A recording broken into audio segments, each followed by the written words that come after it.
Like snort? I say, hello, old bean. Jerry Thomas here, Senior Press Officer for the National Network of Truth Seekers. Now then, a couple of things. Firstly, our wonderful leader Terry has asked me to personally thank all of our regional branches for their marvellous work this past year. Quite honestly, the Truth Seekers just wouldn't be what it is without all of your continued efforts. And secondly, Terry wanted me to remind you that there are big things on the agenda. I won't say too much now, though some of our branch leaders have already had a heads up, so to speak. Suffice to say, Terry has some big plans for next year. However, before any of that can happen, we've another seasonal holiday to get through. So, without further ado, here are some messages from a few of those regional branches.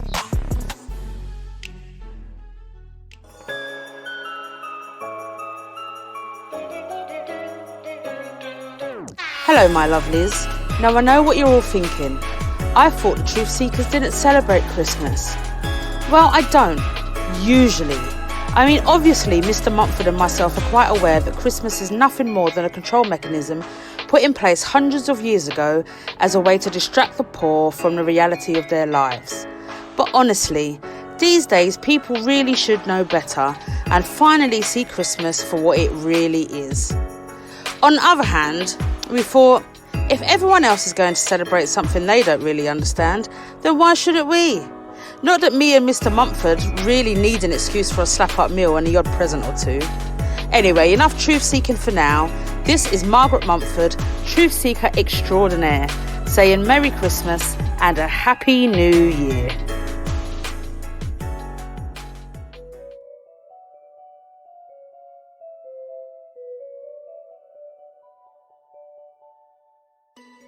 Alright there, Truth Seekers.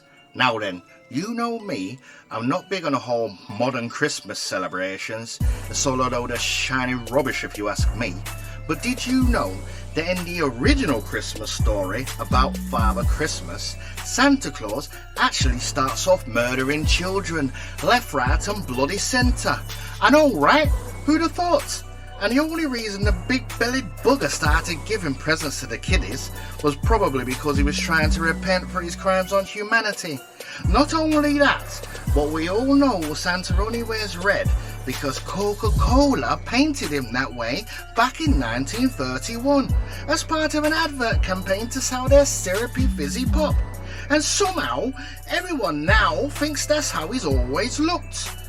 So anyway, I thought this year I'd try to give back to the community out here on the streets of Whitby by educating passers-by with this costume and the sign. Anyway, can't stop. Have to return a what's it to a fella round the corner. Merry Christmas and ta-ta for now.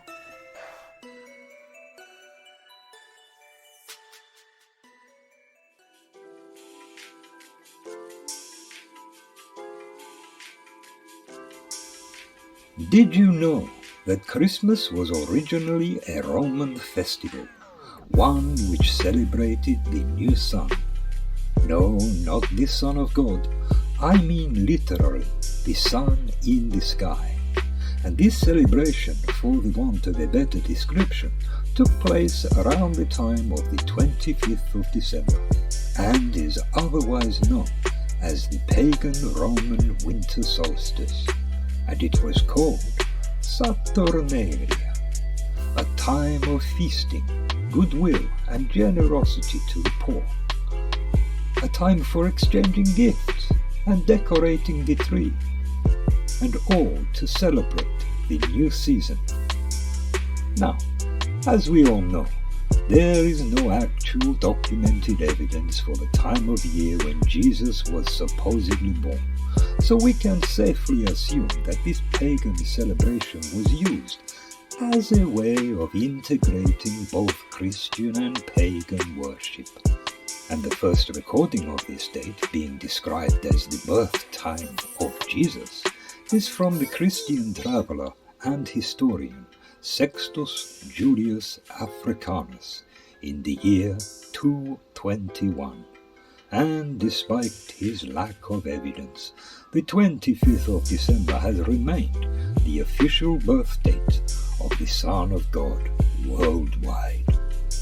I could go on to explain that many of the traditions we have today in this country were reintroduced by the Victorians, and that they leaned into this Roman holiday.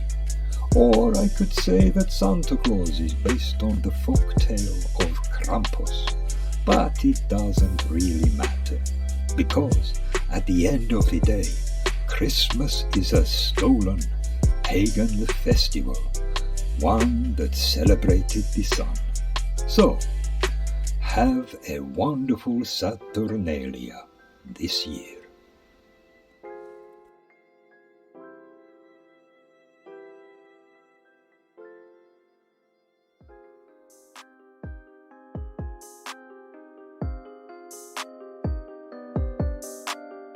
Ah, yes. Now, no. Good evening. As you know, I spent a long time looking at the sky at night, studying the never-ending cycles of those magnificent celestial objects, and so on and so forth. And in my research, I've discovered that by reversing the recorded cycle of the night sky, one sees that on the very night Jesus was supposedly born to our world, remembering, of course, that this was before his birth was referred to as Christmas, and obviously not the 25th of December either, good gracious, no. My findings clearly show that there was indeed a star that shone more brightly than all others, and that it was clearly visible from Bethlehem on the very night in question. So, what does this mean? How does this affect our evaluation of those biblical events? Well, I'm buggered if I know. But still, it remains a most fascinating fact nonetheless. Anyway, and besides, this is Patrick Moorcroft saying, be kind to each other and have a very merry 25th of December. Over and out.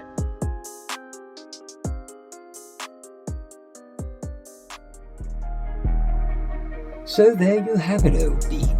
Once again, this is Jerry Thomas, Senior Press Officer for the National Network of Truth Seekers, wishing each and every one of you seasonal platitudes, whatever your beliefs.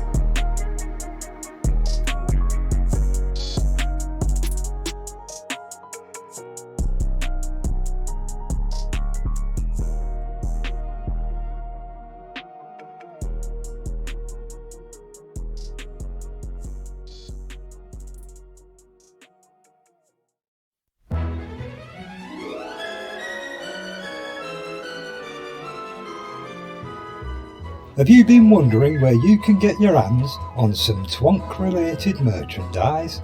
Well, wonder no longer, because there's a brand new online shop available through the Redbubble platform, and it's called Mr. Gargoyle, where you can find things like this, and this, or even these.